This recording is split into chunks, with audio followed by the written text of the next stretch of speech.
out of the spousal option, do they still get the 10-year certain? Somebody does. Yeah, absolutely. Mm-hmm. So that's what some people are probably going to be thinking, right? I mean, You get the 10-year certain right. regardless. Right. But if you don't want your premium to go, your money to go down, you can just opt out of that spousal option. Yeah, she has to sign it. Yeah. And I'm a notary public now, so I can. What's that? It's an option. It is an option. And you can, make it up other ways. Yeah, that's right. I mean, everybody's situation can be a little different, right? But you could do that. If you think about it, I don't know how old you are, but say you're 65 when you retire. So for 10 years, you're going to get your maximum pension. I mean, I guess I would rather have my money when I'm younger and want to travel rather than when I'm 90, I guess. Mm-hmm. So in some ways it makes a little bit of sense, but it's not what we were sold on. It's not what they kind of sold it on. That's what bothers me a little bit. And they should, to me, if you knew that going into it, then you should have allowed a 5-year certainty as an option, because everybody's situation is different. Now people have to lock in on one option only. Where I think 5-year certainty in some cases would have made much more sense. And maybe we get that next time around, but what do you do? In fact, I think I'm going to press for that as being an option. Shouldn't make any difference. If all you're looking at is the actuarially equivalent value of your pension, it doesn't make any difference. Shouldn't make any difference to them. It's not costing them another dime. It's just they should have allowed you that option. I'm going to press for that. I think that's a fair thing to do. Yeah, you really got nothing from that. No, I don't see it that you got much of anything. I think you got money up front and that's it.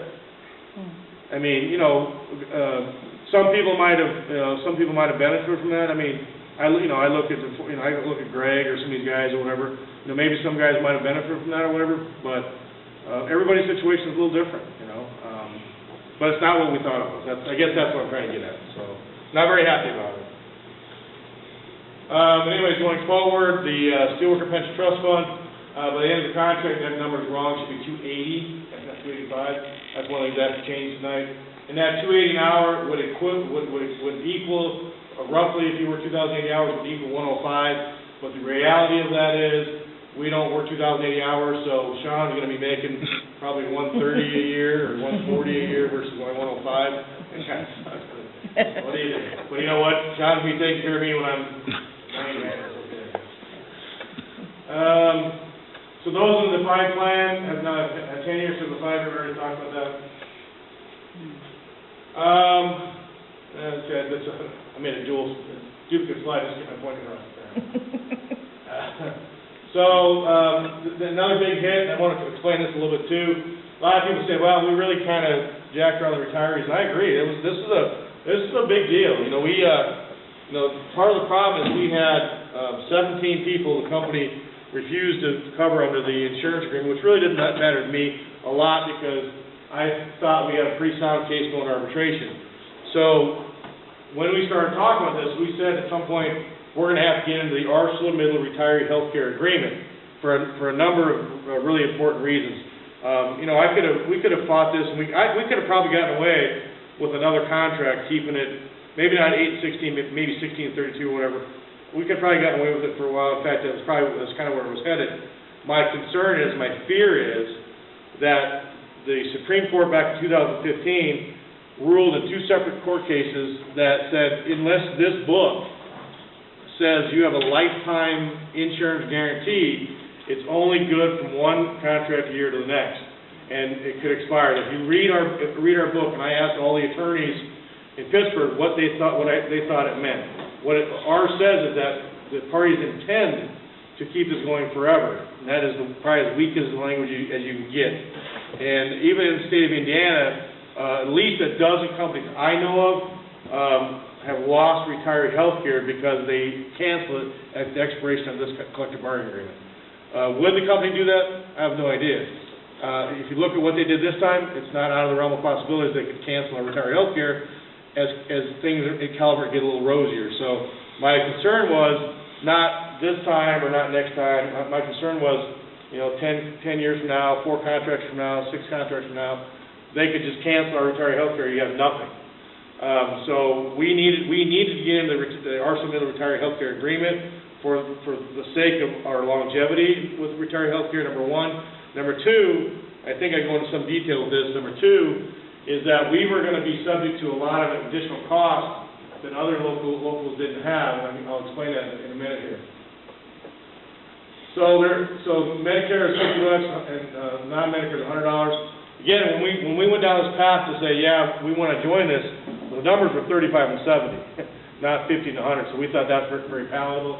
At the end of the day, because U.S. Steel was at 100 and 200, which by the way has doubled since they left negotiations. They're at 200, 400 per month at U.S. Steel because they're going broke. Having fun. So Medicare, you need to sign. This is another change here that you have to pay attention to, and I think I've already talked about this, I'm going to reiterate this. You need to sign up for Part A 3 months before, for that same reason we talked about earlier, so you don't have the gap covered. You have a normal retirement, which is age 65. You can retire with benefits if you have 5 years of vested service, or it is the 4th anniversary of the date you joined the plan. Late retirement would be considered that you're not required to retire once you reach age 65. If you continue working past your normal retirement age, you can retire at any time and begin receiving benefits. In other words, at age 65, you can keep working and actually receive your pension. I don't know if that's something that is new to me. However, you must begin receiving your pension benefits no later than April 1st of the year that follows the year that you reach age 70 and a half, even if you are an active employee at that time. I didn't know that either, so that's a new one on me. So here's a couple of different types of pensions. You have 6215. 6015 is a reduced benefit without a severance of employment. If you're 30 retirement, that means you have to be less than age 62 with 30 years.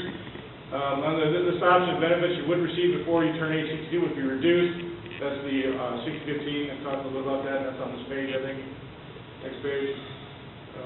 You may be eligible for permanent incapacity pension. If you're retired because of disability, you have to have at least 15 years. You won't be eligible for PIP if your disability was the result of you participating in criminal activity, military service, or your PIP will stop if you're no longer disabled before you reach age 62. Your normal pension benefits will not be reduced for any payments you may receive under workers' comp or a similar program if applicable. There's a kind of misconception around this other pension type called the rule of 70-80. If, as you see, their years of service is 15, you're at least age 55 and not 62, and your combined age and years of service is 70 more, and then you read the bottom line. If you look above, these are only designed really back in the inland when all these departments were shutting down. You'd have to be a permanent shutdown of a plant, department, or division, or you were laid off, or you're physically disabled. So those really probably won't apply to us. Then you have a rule of 65. You are at least 65 with less than 80 points, less than age 55, and you have 20 years of vested service is 20. Not too many people fall in this category.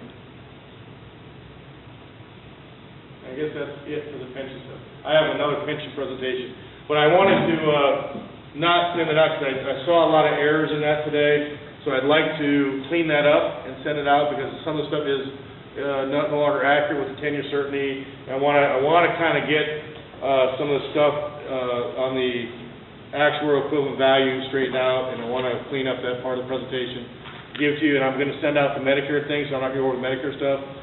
There is some Social Security stuff in there if you want to go over that, but that's sort of what I got. I don't know what time it is. How many are on time?